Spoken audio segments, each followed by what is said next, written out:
Okay. Magko-condition pala ako ng gagamba. Yan. Ganito lang pala ako mag-condition ng gagamba. Sa umaga, magpapaipot lang ako. Yan. Mapaiputin ko to si Jumbo. Tara, Jumbo. Yan. Ipot ka na.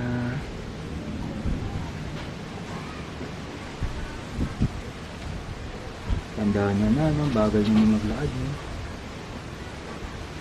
Ayun.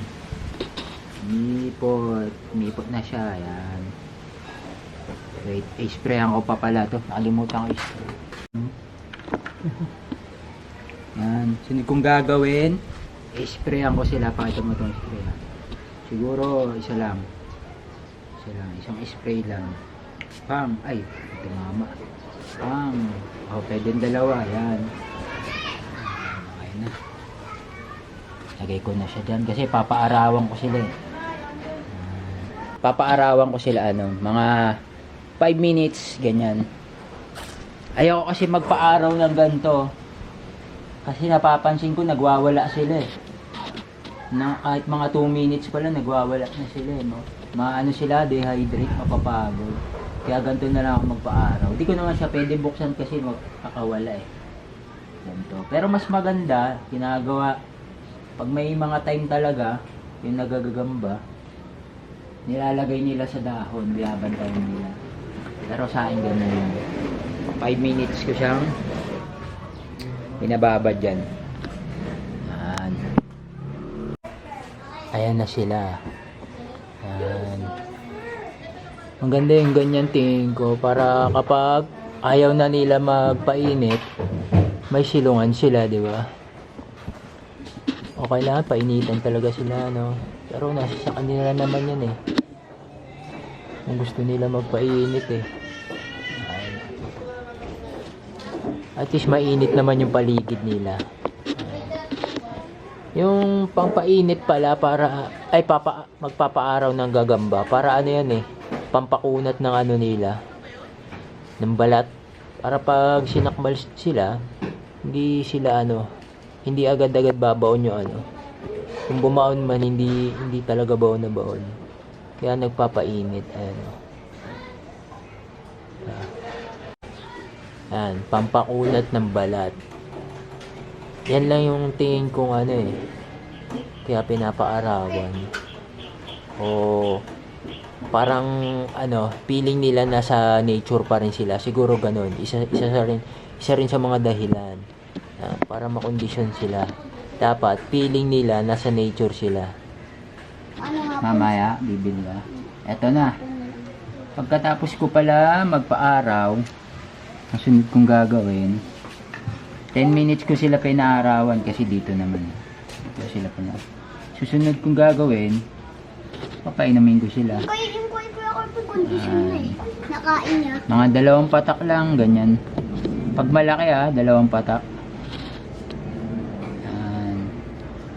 Paano yan? Yan, kita ba? Nakuha. Yan. Malaki siya puro 2 patak. Pag maliit, 1 patak lang. Yan. Ninim nyo na. Yan lang ako mag-condition. Tapos kung magpainom, tatago ko na sila. Bukas ulit. Hindi. Mamaya magpapahamog ako. Iwan ko sila buong magdamag sa labas. Pinespite na sa maliit niya.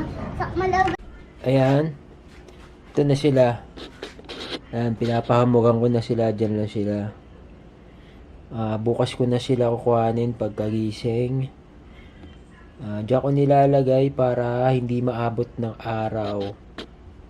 Papaarawan ko naman sila kaya di ko talaga sila gustong maabot ng araw. Gusto ko lang ma-feel nila nasa nature pa rin sila. Yan. Kasi pag nasa sila, na-stress sila maganda mayroong mga net para tagos dyan yung hamog. Yan, para feel nila nasa nature pa rin sila, di ba? Yan. Yun lang ako mag-kondisyon. Kailangan nila yan yung hamog. Pamparelax nila yan kalimutan ko. Sabi din nila, yan, pag pinapahamugan mo sila, yung balahibo nila bumabalik daw. Pansin ko rin, yung nagpapahamog na ako, okay pa rin yung balahibo nila eh, nandun pa rin eh. Hindi nalalagas, kumbaga. Yan. Lagyan ko lang yan ng tubig. Pinatong ko dyan para hindi abutin ng langgam. Okay, umaga na. Mamaya-maya kukuhanin ko na siya kasi papaarawan ko na siya. Yan. Ganyan lang lagi ginagawa ko. 3 to 4 days. Tapos, pag tingin kong okay na yung kondisyon nila, tinatago ko na sila sa box na maliit sa pitak. Yan. Buong magdamag, tapos bukas laban. Parang maganda talagang pahinga nila, hindi sila madistorbo. Didistorbohin lang sila pag papakainin tsaka ilalaban. Eto naman, pag alam kong kondisyon na yung gagamba, yung naglalakad robot tsaka parang makapit na siya sa balat, hindi ko na siya pinapaarawan.